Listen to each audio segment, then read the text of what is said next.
दुसरा एक असतो की विल असेल तर काय, म्हणजे विल नसेल तर तुम्ही रिलीज करू शकता, पण विल असेल तर रिलीज डीडचा ऑप्शन राहत नाही. तर विल असेल तर काय करावं लागतं, जेव्हा एखादी व्यक्ती ही मुंबईमध्ये ज्याची प्रॉपर्टी, मी स्पेसिफिक ठाण्याचं बोलत नाहीये, ज्याची प्रॉपर्टी मुंबईमध्ये आहे, कधी कधी लोकांचे काय असतं ठाण्यामध्ये प्रॉपर्टी वेगवेगळ्या ठिकाणी आणि मुंबईमध्ये पण प्रॉपर्टी असते, किंवा विल मुंबईमध्ये केलंय, या दोन सिनारिओज मध्ये विलचं प्रोबेट करणं मॅन्डेटरी आहे. हे तुम्ही शब्द ऐकला असेल तर ठाण्यामध्ये समजा तुमची सगळी प्रॉपर्टी ठाण्यात आहे आणि तुम्ही विल पण ठाण्यात केलं तर तुम्हाला प्रोबेट घेणं मॅन्डेटरी नाहीये.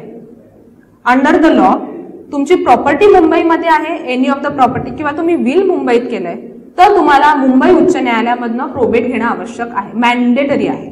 ठाण्यामध्ये तुम्हाला प्रोबेट घ्यायचं असेल तर घेऊ शकता का, नक्की घेऊ शकता तुमच्या ठाणे डिस्ट्रिक्ट कोर्टामध्ये, पण ते ऑप्शनल आहे, it is optional to the person.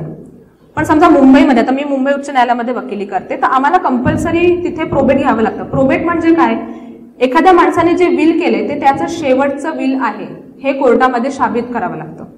एखादी व्यक्ती त्याच्या जिवंतपणी कितीही विल करू शकते. तुम्हाला आज एक वाटलं, तुम्ही एक विल केलं, तुम्हाला 2 महिन्यांनी अजून काहीतरी वाटलं, तुम्ही आधीचं विल कॅन्सल केलं आणि नवीन विल केलं. सो एखादी व्यक्ती त्याच्या जीवनभरामध्ये किती पण विल करू शकते, आधीची विल कॅन्सल, नवीन विल, आधीची विल कॅन्सल, नवीन विल. मग अशा वेळी जेव्हा त्या व्यक्तीची डेथ होते त्यावेळी त्याचं लास्ट विल कोणतं होतं, लेटेस्ट लास्ट विल, त्याचं कोर्टामधनं प्रोबेट आम्ही घेतो.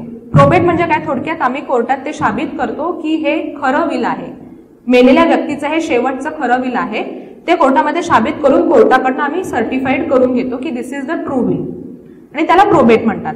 आणि ते प्रोबेट झाल्यानंतर एक आम्ही deed of transfer of ownership करतो. जसं मी तुम्हाला म्हटलं विल नसेल तेव्हा आपण रिलीज डीड करतो, तसंच विल असेल तेव्हा त्याचा प्रोबेट घेतो आणि एक deed of transfer of ownership करतो आणि ते आम्ही गव्हर्नमेंट ऑफिसमध्ये रजिस्टर करतो. सो त्या पद्धतीने ज्याला विल मध्ये प्रॉपर्टी दिली ना त्याच्या नावावर ते एक रजिस्टर डॉक्युमेंट क्रिएट होतं. सो आयडिया काय आहे की डेथ म्हणजे मेंबरच्या डेथ आधी तो ट्रान्सफर करत असेल किंवा डेथ नंतर ट्रान्सफर करत असेल, आपल्याला एक रजिस्टर डॉक्युमेंट नावावर क्रिएट करणं आवश्यक आहे आणि ते आपण अशा पद्धतीने करू शकतो. आता हे विलचं प्रोबेट केलं, त्याच्यानंतर ज्याला विल त्याच्या नावावर ट्रान्सफर डॉक्युमेंट रजिस्टर केलं की पुन्हा ट्रान्सफर सेट आणि त्या ट्रान्सफर डॉक्युमेंटची कॉपी सोसायटीला द्यायची आणि सोसायटीला ज्याला प्रॉपर्टी विल मध्ये मिळाले त्याने ते सोसायटीला सांगायचं की मी आता प्रॉपर ओनर झालेलो आहे, माझ्या नावावर प्रॉपर्टी झाली आहे, सो मला फुल फ्लेजेड मेंबर म्हणून ऍड करा.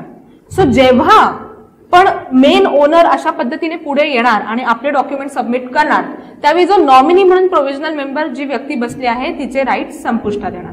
The provisional membership will end and the normal full fledged membership will start.